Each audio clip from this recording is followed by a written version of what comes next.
Il y a des séries qui célèbrent Noël. D'autres, Hanouka, Kwanzaa, Saint-Nicolas, enfin bref, une fête officielle se déroulant en décembre.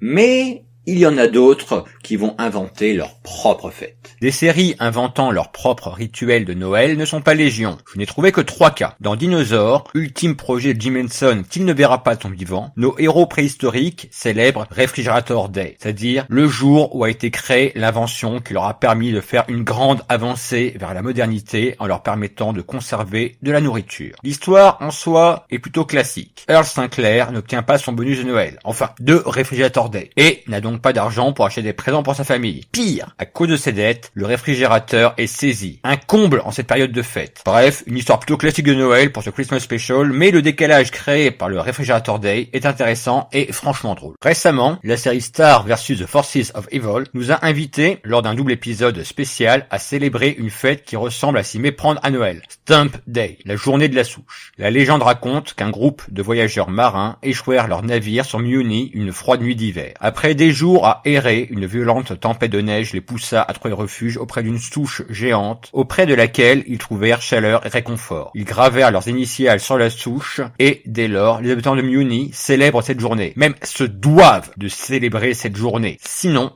Stump Day tombe le jour de l'anniversaire de Star, et Marco décide de lui faire une fête surprise pour son quinceañera. Des célébrations en tout point similaires à Noël dans cette Holiday Special, si ce n'est qu'on y fête non pas Jésus ou le Père Noël, mais une souche légendaire et que tout manquement peut s'avérer catastrophique. Et puis, il y a Seinfeld et son Festivus. Créé en 1989 par Jerry Seinfeld et Larry David, la série est, selon les propres termes de ses créateurs, une série à propos de rien. On y suit le quotidien de 4 New-Yorkais. Jerry, un stand-upper, Ellen Barry Bennett, l'ex de Jerry avec qui il est resté en bons termes, femme à la fois intelligente, féministe, autoritaire et superficielle, Kramer, espèce de voisin fou au look improbable, seul personnage à ne pas avoir de monologue intérieur, certainement parce qu'il dit tout ce qu'il pense à voix haute, et enfin George Louis Costanza, qui cumule toutes les tares. Petit, chauve, névrosé, complexé, paranoïaque, radin, lâche, égoïste, menteur et j'en passe. Mais ami d'enfance de Jerry. Dans l'épisode The Strike, sorti le 18 décembre 1997, Kramer retrouve son travail dans un magasin de bagels,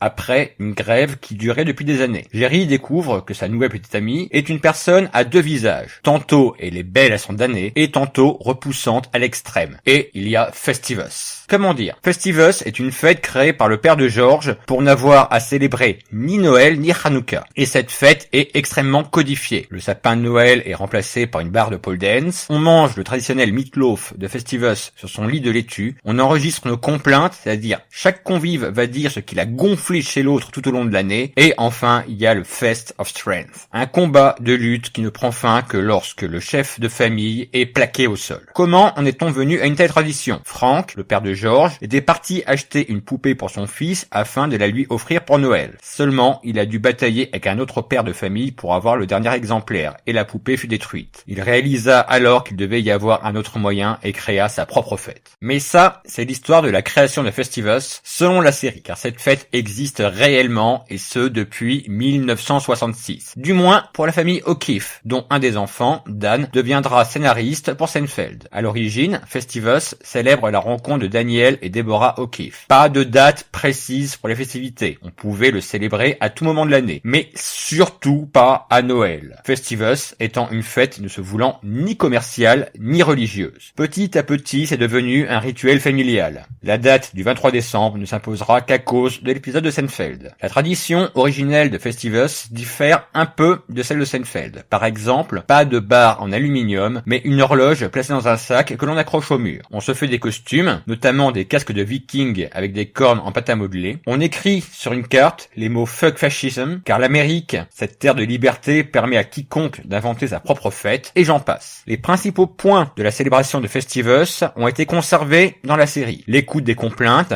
enregistrées sur magnétophone, on se repasse parfois les cassettes lors de Festivus futurs avant d'en enregistrer de nouvelles. Le combat de lutte. Aujourd'hui, certains nouveaux adeptes de Festivus ont remplacé la lutte par un combat de pouce ou de regard. La phrase « A Festivus for the rest of us ». Originellement en hommage à Jeannette, Sennett, la mère de Daniel O'Keefe, décédée en 1976, genre de pied de nez à la mort. Dan O'Keefe était assez réfractaire du fait que sa fête privée apparaisse dans un épisode de Seinfeld. C'est la raison pour laquelle il changea pas mal de détails. Il écrira tout de même un livre en 2005, The Real Festivus, où il expliquera plus amplement cette fête. Demain, c'est le réveillon. Et pour ce, nous vous avons préparé une petite émission spéciale. Nous y parlerons leucémie, nain qui chante faux et pizza. Oui, tout ça. Mais ça, c'est pour demain. En attendant, je vous souhaite de joyeuses fêtes. Bonjour chez vous.